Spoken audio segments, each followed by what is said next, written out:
Well, let's get to our first discussion today. Now, as the political atmosphere intensifies right now, Nigerians brace themselves for an imminent political transition in 2023. Now, the just concluded 28th National Economic Summit, which brought together industry stakeholders and public-private sector to focus on rubbing minds Nigeria on its developmental imperatives for the present and the future. Now, the summit was themed 2023 priorities beyond priorities for shared prosperities, conveying national and global leaders in government, business, politics, development, civil society, and academia to discuss and deliberate on issues in Nigeria's transition year. We focused on sub-themes, which includes delivering macroeconomic stability for shared prosperity, investing in the future of the country, unlocking the binding constraints to execution of reframing the agenda for a transformational leadership beyond 2023.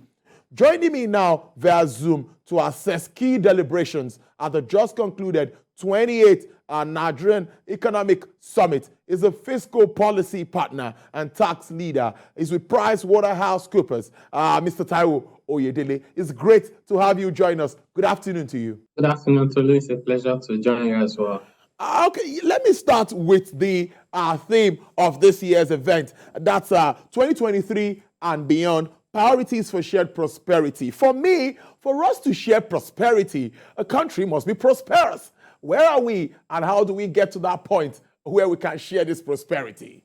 Yeah, interesting. It was as if you were there when this particular thing was being discussed. Some of the issues that came up was first, you need to create the prosperity and then you can share it, right? And then there's the other dimension, which was quite interesting. This was particularly by Mr. Tedo Peter's side, who was of the view, and I do agree with him, that what we have in Nigeria is mostly rigged prosperity, where the system has created distortion and opportunities for a few to get very rich, sometimes at the expense of the larger society, and by extension, make it difficult for other people to live and earn legitimately, doing honest work. One of the examples clearly was in the area of foreign exchange management. And they use the word, depending on your parentage and how connected you are. If you get $1 million today, you can do your own business because you get the $1 million from official sources. You can do your own business and undercut everyone and push them out of the market, not because they have done anything wrong, but because they are not connected. Whereas the way to address that problem is to find a way to harmonize the rates. As much as dollar is strengthening against many currencies around the world, we don't know many current countries where they have as many rates as we have in Nigeria. So those distortions have to be addressed.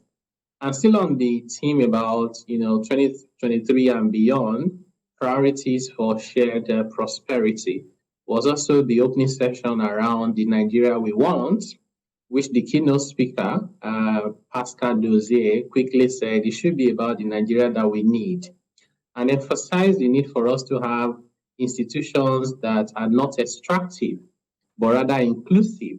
So extractive institutions tend to look for what they can get from the people, how they can take advantage of businesses. If anything moves, you tax it.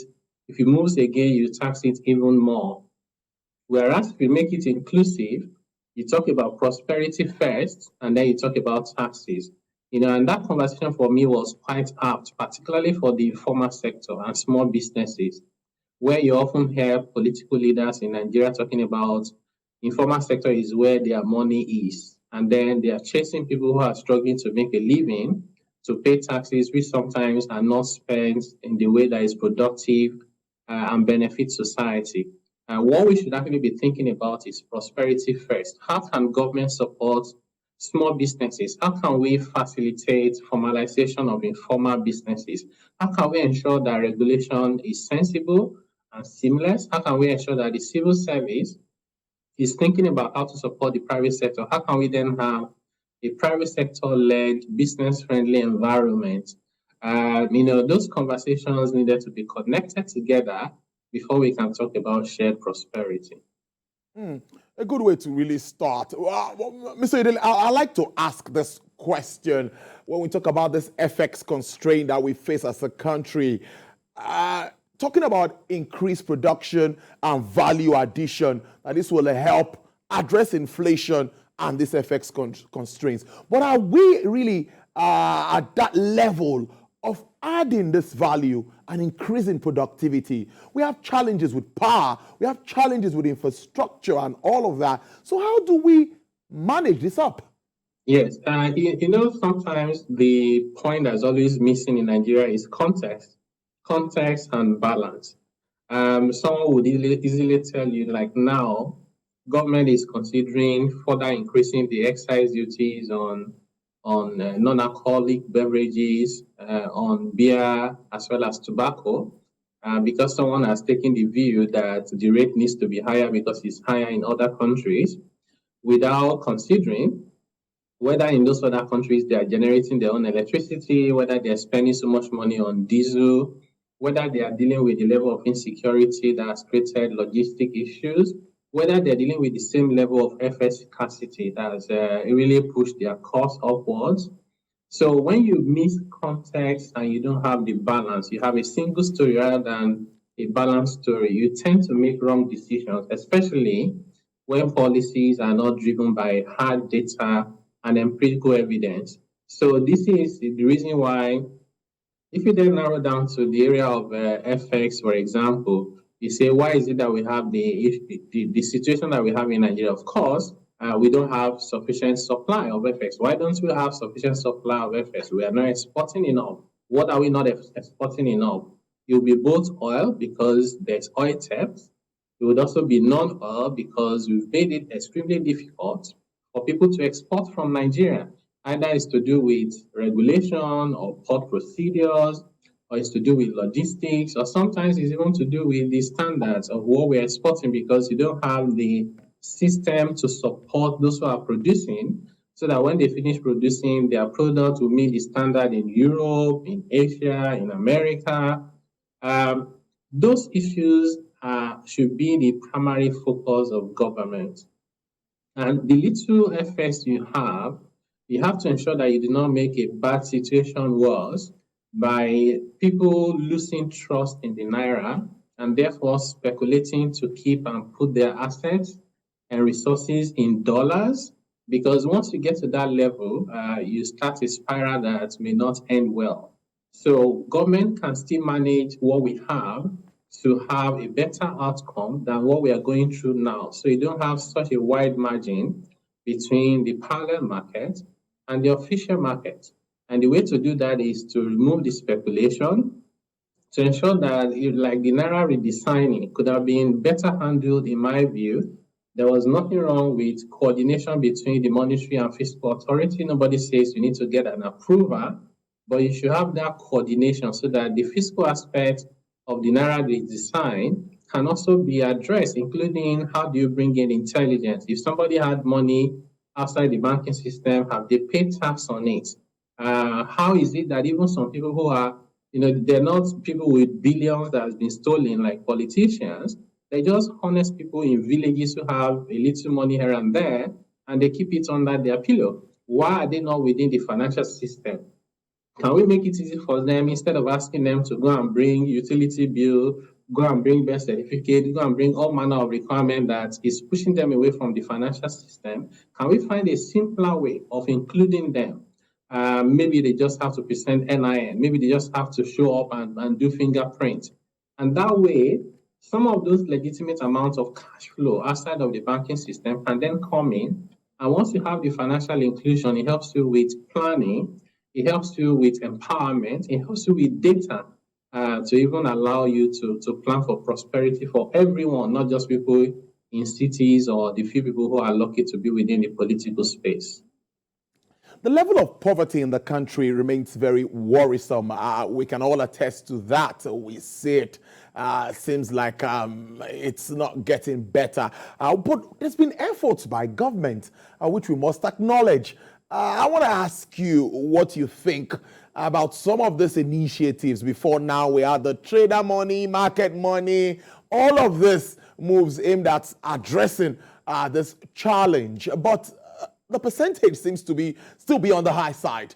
What can be done really to address this kind of poverty, the level of poverty that we face? What can any government do that could really be significant when we see the impact?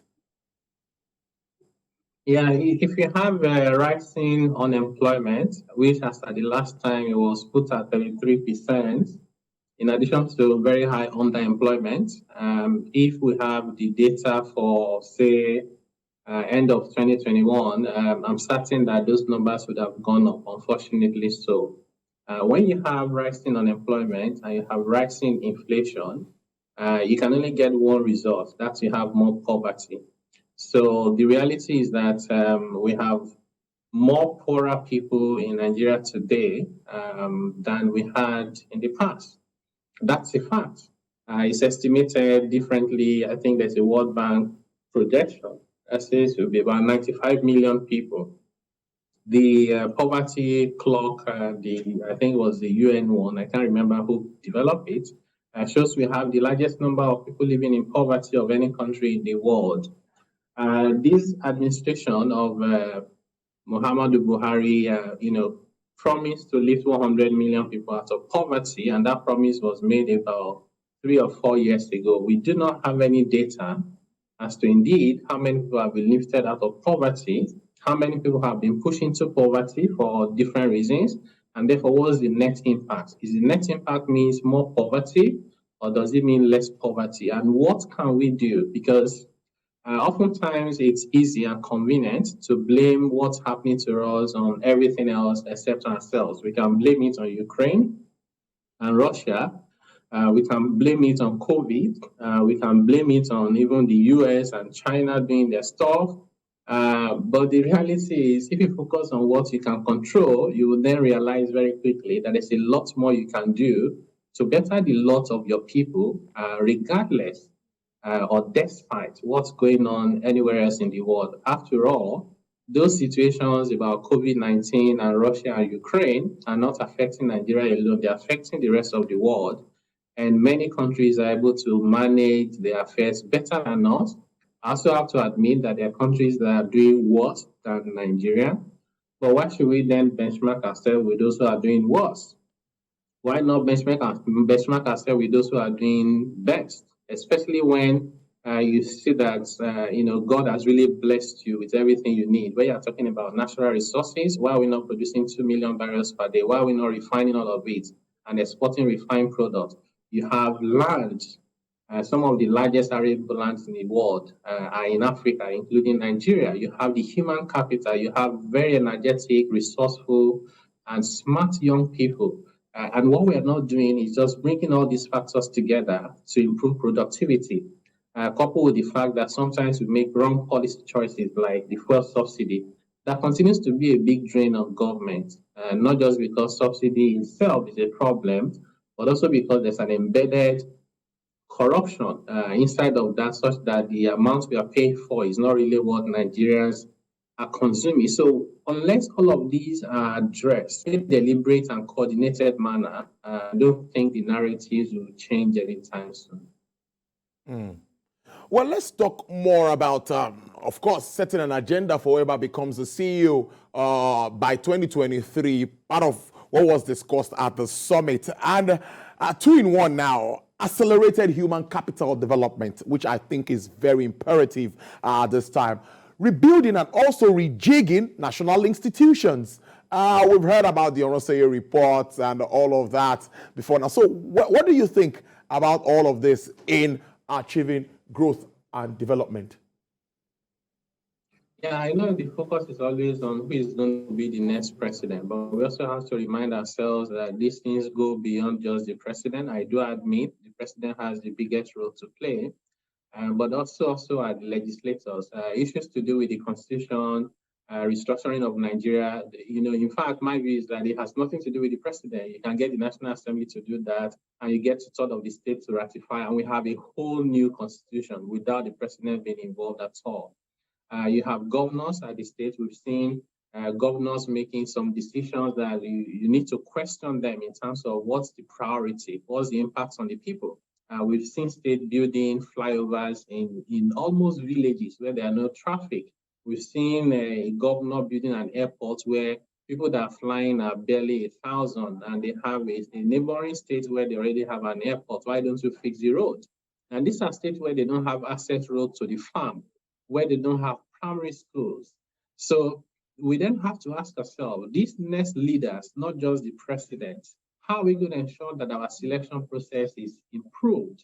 I'm not saying it's going to be perfect overnight. It will take time, especially if you consider the fact that over 40% of our adult population are illiterate. They're illiterate and they are hungry because they don't have jobs, and they can therefore not be entirely rational. So they get a few thousands of naira and they're willing to vote for anyone because for them, there's also no hope. Why not collect the 2,000 naira now for the next 4 years? So those are the fundamental issues. So we need to think about leaders who can help us. One, build institutions. Two, they have to be selfless. Number three, they have to be honest, and they have to be guys who are visionary, whether they are men or women. They have to think about not just the current generation, but also the next generation.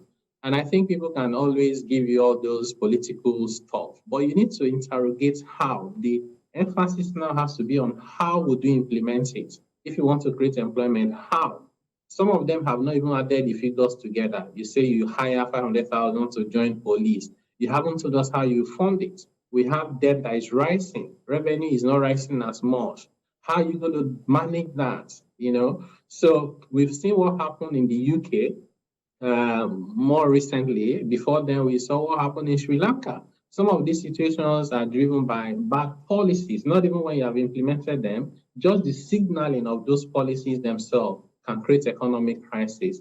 So I'm hoping that we have more Nigerians thinking in the line of not to do with my religion, not to do with my tribe. Those things don't count in how you live your life and the quality of life that you live, but more focusing on who has the capacity, who has the competence, who is honest, who is selfless, not just by what they say, but what they have done before.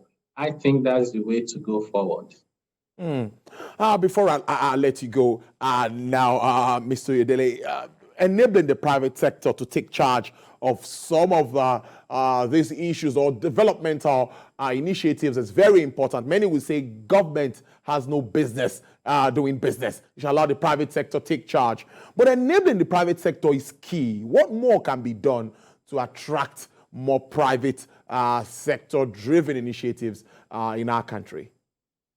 I think clearly the first one is for government to involve the private sector. Don't look at private sector as the enemy of the state, or it is us against them. Get the private sector involved in policy formulation. Number two is to just have policy consistency. It's already uncertain enough as it is. Just doing business in Nigeria, I think everybody who does business in Nigeria needs to be given a certificate of achievement, right? Doing business already is difficult. You don't want to add on top of that uncertainties around policies. Government just needs, and that's why I give the example of the excise duties, right? Yes. You cannot produce a roadmap for 2022, 2023, and 2024, and then we've not even finished 2022, and you want to further increase what you have just increased. That doesn't give any confidence, not just to that sector, but to the entire investing community, whether local or global. And then the other thing is, government has, I don't think it's about government not having any business doing business. It is that government in itself should not compete with the private sector. You should enable private sector to do business. You should not be insisting on having Nigerian air. You should not be insisting on revamping refinery when they have not worked for decades, despite spending a lot of money on them. You should not be insisting on, NNPC being owned by government. Why is NNPC not listed as of today and owned by Nigerians, private sector driven, so you can have the standard of efficiency of the likes of Nigeria LNG, right? I know there are countries where they have government-owned enterprises and they run them efficiently, whether you talk about Dubai Emirates, whether you talk about Saudi Aramco, but we haven't been that kind of a people where our leaders allow merit to drive their appointment, and therefore we sometimes have significant political interference such that even a business that has a good model turns out making losses for the Nigerian people rather than making profit. If all of that cannot work, why not just allow private sector to drive the economy, enable them, and when they make prosperity and they make profit, you can tax them to fund government, and then everything that works together for everyone for the greater good. I must thank you so much, as usual, for your time and your contribution to our show. Mr. Taiwo Oyedele is Fiscal Policy Partner and Africa Tax Leader with PricewaterhouseCoopers. Thank you so much, and do enjoy the rest of your day. Thank you.